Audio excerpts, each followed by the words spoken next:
So today I'm going to be showing you how to run a 9400 John Deere combine.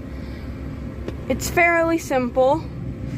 You got a couple buttons. So first, to turn on the machine, you're going to flip this up, and that'll turn on the machine. And then to turn on the header, you flip this one up. And then, usually this one's the switch to throttle it up, but that one's broken right now, so we rigged this up to work. So that'll throttle it up. And then, this button controls your lower, and this will just lower it down and raise it up. And this one right here raises up that thing right there. And then you can load it in. That's just to help pull all the wheat in. And so I typically like to run, we're cutting wheat, so I'd typically like to run around 3.3 miles an hour. 3.3, 3.2. You can't see that right now, but that running around 3 miles an hour. And it's fairly simple. You have the window back here to let you know when you're almost full.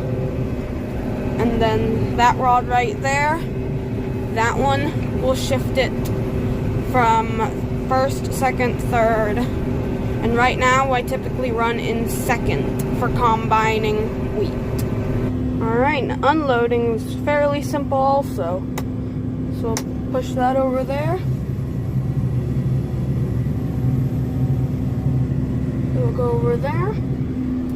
We'll adjust our position a little bit.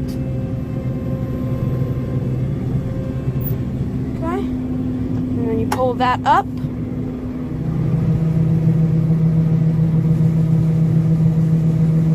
just unload it.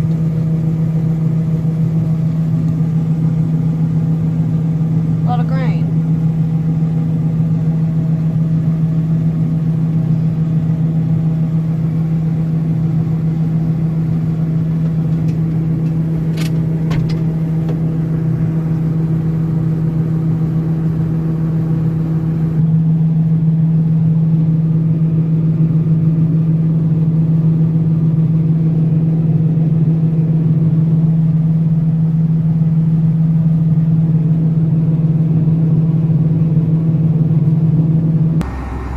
And this is the combine that I was driving in the video. It's the John Deere 9400.